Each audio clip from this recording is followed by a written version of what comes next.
दोस्तों, आप सभी का स्वागत है हमारे YouTube चैनल सक्सेस गुरु के प्लेटफॉर्म पर, जहां हम करते हैं प्रतिदिन सभी सब्जेक्टों का टॉपिक वाइज रिवीजन। तो आज का जो टॉपिक हमने लिया है वो है स्पोर्ट्स, खेल कूद से संबंधित है। खेल कूद के अंतर्गत आज हम ओलंपिक से संबंधित टॉपिक को कवर करेंगे। इसके बाद हम राष्ट्रमंडल, एशियाई खेल और स्पोर्ट्स से जुड़े हुए जितने भी इम्पोर्टेंट क्वेश्चंस होंगे उन सभी को हम इस क्लास में कवर करेंगे।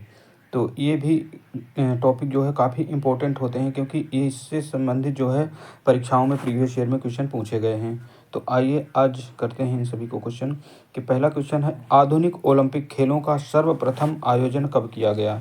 तो आधुनिक ओलंपिक खेलों का वर्ष 1896 में एथेंस में पहली बार सर्वप्रथम ओलंपिक खेलों का आयोजन होता है। तो ये डेट बहुत महत्वपूर्ण है। 1896 1896 में एथेंस में ग्रीक में क्या होता है, सर्वप्रथम आधुनिक ओलंपिक खेलों का आयोजन किया जाता है।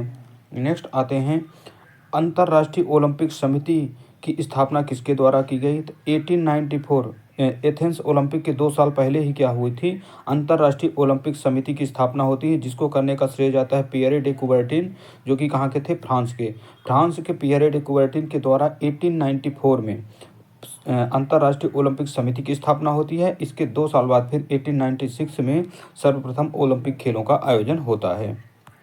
नेक्स्ट पॉइंट आते हैं, अंतर्राष्ट्रीय ओलंपिक समिति के प्रथम अध्यक्ष कौन बनते हैं? तो अंतर्राष्ट्रीय ओलंपिक समिति जो 1894 में निर्मित हुई, जिसका गठन हुआ, वो उसमें डिमित्रियास बिकेलॉस जो है प्रथम अध्यक्ष चुने जाते हैं।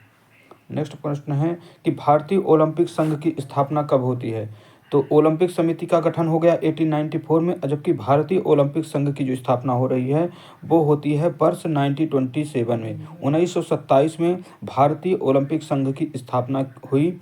और भारतीय ओलंपिक संघ की जो स्थापना का श्रेय है वो के प्रथम अध्यक्ष बनते हैं सर दोराबजी टाटा थे। वर्तमान में इसके अध्यक्ष जो है नरेंद्र ध्रुव बत्ता हैं, लेकिन इसको हम कंफर्म नहीं, शायद कोई नया तो नहीं चेंज हुए हैं, अभी हमने इसको अपडेट नहीं किया है। लेकिन जो प्रथम अध्यक्ष हैं इनके बारे में जान लेते हैं कि प्रथम अध्यक्ष सर दोराबजी टाटा थे। अंतर्राष्ट्रीय ओलंपिक समिति की प्रथम महिला सदस्य बनने वाली जो मेंबर हैं वो हैं नीता अंबानी। तो नीता अंबानी जो है अंतर्राष्ट्रीय ओलंपिक समिति की प्रथम महिला सदस्य बनी थी। और इस ओलंपिक संघ के जो प्रथम अध्यक्ष हैं वो हैं सर दोराबजी टाटा जी, जिनका इसी साल निधन भी हो गया है। नेक्स्ट आते हैं, ओलंपिक मशाल को जलाने का प्रारंभ किस ओलंपिक से किया गया? तो ओलंपिक फ्लेम को जलाने का जो प्रारंभ है वो किया जाता है 1928 के एम्स्टर्डम ओलंपिक में। तो एम्स्टर्डम ओलंपिक जो कि 1928 में आयोजित होता है नीदरलैंड में, इसी वर्ष से क्या है, ओलंपिक मशाल को जलाने की परंपरा जो है प्रारंभ हो जाती है। तो ये भी काफ़ी इंपॉर्टेंट है, परीक्षा में पूछा जा सकता है कि ओलंपिक मशाल को जलाने की परंपरा कब से प्रारंभ हुई है? तो 1928 के एम्स्टर्डम ओलंपिक से। ओलंपिक खेलों में शुभंकर की परंपरा कब प्रारंभ हुई? तो मस्कट शुभंकर को की परंपरा जो प्रारंभ हुई है वो हुई है 1968 के मैक्सिको सिटी ओलंपिक में। तो मैक्सिको सिटी के ओलंपिक 1968 में शुभंकर प्रारंभ हुआ, और 1928 के एम्स्टर्डम ओलंपिक से क्या हुआ है, ओलंपिक मशाल का प्रारंभ होता है। तो दोनों ही डेट क्या हैं, ये बहुत इंपॉर्टेंट है। नेक्स्ट आते हैं कि किसी एक ओलंपिक में सर्वाधिक स्वर्ण पदक जीतने वाले पुरुष खिलाड़ी यूएसए के जो हैं वो हैं माइकल फेल्प्स, जो कि एक तैराक हैं, और इनको क्या है, गोल्डन शार्क के नाम से जाना जाता है। तो माइकल फेल्प्स जिन्होंने संभवतः 7 स्वर्ण पदक जीते थे एक ओलंपिक में। तो एक ओलंपिक में सर्वाधिक स्वर्ण पदक जीतने वाले पुरुष खिलाड़ी कौन है? तो वो है माइकल फेल्प्स। नेक्स्ट अब और आते हैं क्वेश्चनों में कि किस देश ने ओलंपिक में सर्वाधिक 55 स्वर्ण पदक जीतकर विश्व रिकॉर्ड बनाया? तो सर्वाधिक 55 स्वर्ण पदक जीतकर विश्व रिकॉर्ड बनाया था एक ओलंपिक में, वो था रूस, जो कि 1928 के सियोल ओलंपिक में जीता था इसने। नेक्स्ट प्रश्न आता है कि भारत की ओर से ओलंपिक खेलों में भाग लेने वाला प्रथम खिलाड़ी कौन था? तो ओलंपिक में भारत की ओर से भाग लेने वाले जो खिलाड़ी थे वो थे नॉर्मन प्रिचार्ड, जो कि आंग्ल भारतीय थे। उस समय 1900 में जब भारत गुलाम हुआ करता था अंग्रेजों का, उस समय क्या है, भारत की ओर से नॉर्मन प्रिचार्ड जो है ओलंपिक खेलों में भाग लेने के जाते हैं, जो कि क्या है, एक आंग्ल भारतीय थे। और 1900 का जो ओलंपिक हुआ था ये पेरिस में हुआ था। पेरिस शहर में ओलंपिक ये आयोजित हुआ था।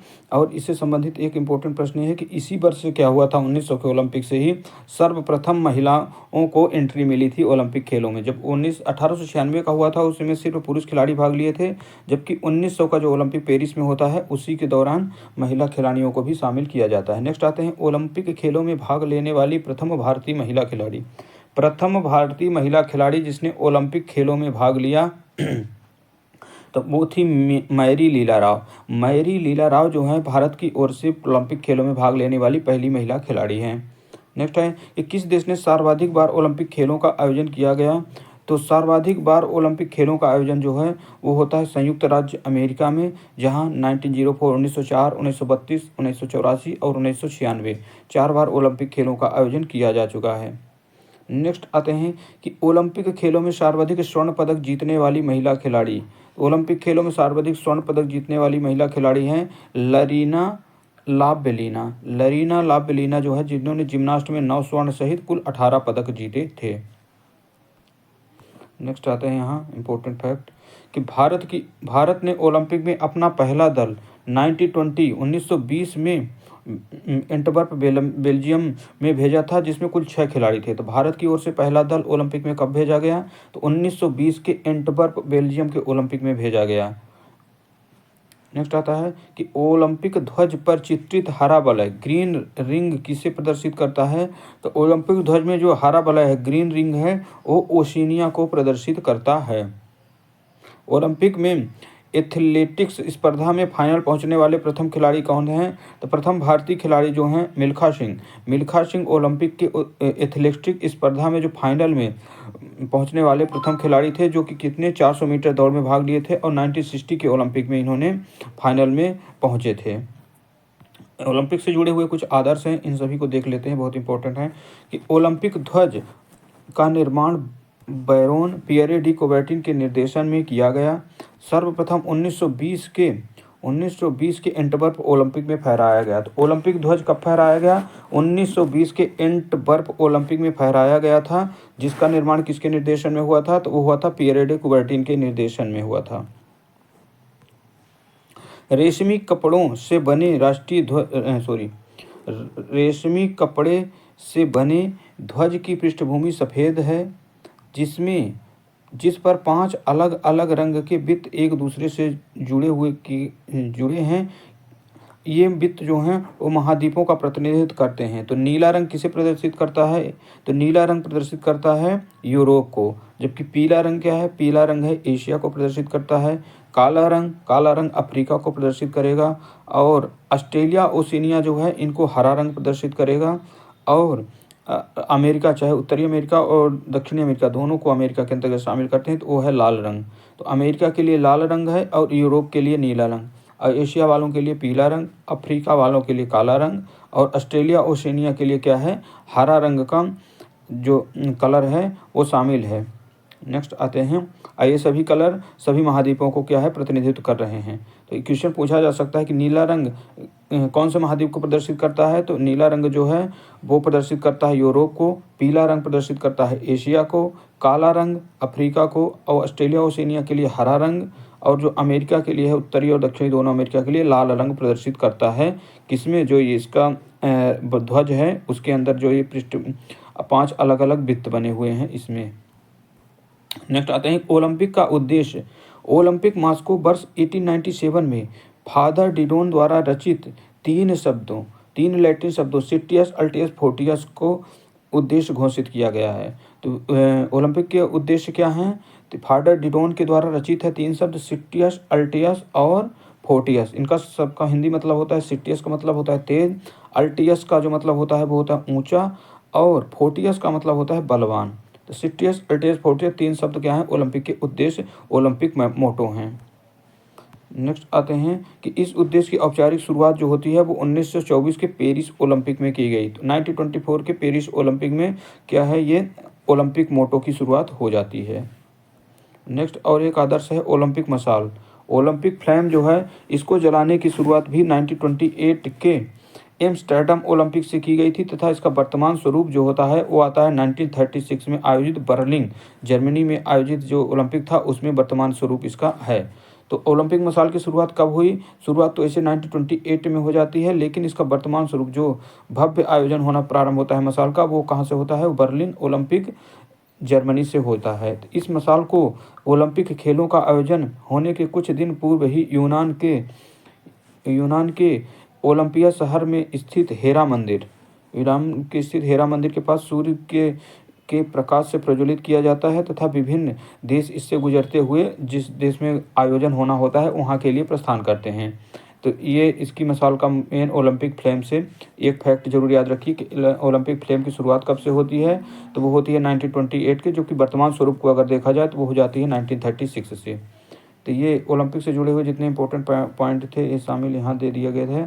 अब आ जाते हैं कुछ रियो ओलंपिक 2016 से संबंधित प्रश्नों को जान लेते हैं। हालांकि ज़्यादा इंपॉर्टेंट नहीं है रियो ओलंपिक, क्योंकि अब तो टोक्यो और पेरिस ओलंपिक से संबंधित आपको जानने ज़्यादा ज़रूरी हैं, तो उनके लिए मैं अलग से वीडियो करवा दूंगा पेरिस ओलंपिक 2024 से संबंधित जितने इंपॉर्टेंट पॉइंट बनेंगे। लेकिन कुछ पॉइंट जान लेते हैं रियो ओलंपिक 2016 से भी। बाकी ओलंपिक से संबंधित तो जितने पॉइंट थे उन सभी को हमने पढ़ लिया है, लेकिन कुछ का एक बार फिर से रिवीजन भी कर लेते हैं कि भारतीय ओलंपिक संघ की स्थापना कब हुई है? तो 1927 में। और जो ओलंपिक समिति की स्थापना हुई थी, तो ओलंपिक समिति की स्थापना हुई थी 1894 में और पहला ओलंपिक खेला गया था 1896 में। और महिलाओं को कब एंट्री मिली है? तो 1900 के पेरिस ओलंपिक में। नेक्स्ट यहाँ देख लेते हैं, जैसे कि ये भी इंपॉर्टेंट है कि ओलंपिक मसाल की शुरुआत कब हुई? तो ओलंपिक मसाल की शुरुआत जो ओलंपिक फ्लेम है अभी मैंने पढ़ा 1928 के एम्स्टर्डम ओलंपिक से हो रही है, जबकि वास्तविक स्वरूप कब आता है? तो 1936 के बर्लिन ओलंपिक से आता है। और जो शुभंकर मस्कट की परंपरा प्रारंभ हो रही है, तो मस्कट होता है 1968 के मैक्सिको सिटी ओलंपिक से। तो मैक्सिको सिटी ओलंपिक से 1968 में क्या हुआ है? मस्कट जारी करने की मैक्सिको सिटी मस्कट शुभंकर, ऐसे याद रखिएगा 1968 में। और ज़्यादा इंपॉर्टेंट इसमें क्या था? तो और ज़्यादा इम्पोर्टेंट इसमें ये था कि भारत की ओर से ओलंपिक खेलों में भाग लेने वाले प्रथम खिलाड़ी कौन थे? तो नॉर्मन प्रिचार्ड थे, जो कि 1900 के ओलंपिक में भाग लिए थे पेरिस में। और भारत की ओर से प्रथम महिला कौन सी थी जो भाग ली थी? वो थी मैरी लीला। भारत की ओर से कौन सी महिला थी जिन्होंने भारत की ओर से पहले पदक जीता है? तो वो है कर्णम मल्लेश्वरी। कर्णम मल्लेश्वरी क्या है? पहली बार वो कांस्य पदक जीत कर लाती हैं, जबकि पीवी सिंधु जो है वो है रजत पदक जीत कर लाती हैं। तो इनका भी नाम आप याद रखिएगा। नेक्स्ट कुछ देख लेते हैं रियो ओलंपिक से जो इम्पोर्टेंट फैक्ट लगे। 31वें ग्रीष्मकालीन ओलंपिक का शुभारंभ किस आयोजन किस शहर में हुआ? 31वां जो ग्रीष्मकालीन ओलंपिक हुआ था रियो में, जिसका शुभारंभ हुआ था रियो डी जेनेरो ब्राजील में। शुभंकर था विनीसियस। हालांकि इंपॉर्टेंट अब नहीं है क्योंकि ये सब पुराने हो चुके हैं। तो यहाँ मेन पॉइंट हम ये देख लेते हैं कि रियो ओलंपिक के उद्घाटन समारोह में भारतीय दल का ध्वजवाहक कौन थे? तो रियो ओलंपिक में भारतीय ध्वज के उद्घाटन के जो ध्वजवाहक थे उन थे अभिनव बिंद्रा। 32वें ओलंपिक खेलों का आयोजन कहाँ हुआ था? तो 32वें का जो हो चुका है वो टोक्यो जापान में हुआ है, जबकि 33वां जो है वो पेरिस में हो चुका है। और 34वें नंबर का जो है वो लॉस एंजल्स अमेरिका में होने वाला है। नेक्स्ट आते हैं, ज़्यादा इंपॉर्टेंट भी नहीं है, ये है कि ओलंपिक के फाइनल तक पहुंचने वाली प्रथम भारतीय महिला कौन थी? तो ओलंपिक के फाइनल पहुंचने वाली प्रथम भारतीय महिला है वो है पीटी उषा। पीटी उषा जो कि ओलंपिक के फाइनल पहुंचने वाली प्रथम भारतीय महिला हैं। और इम्पोर्टेंट यहाँ क्या है?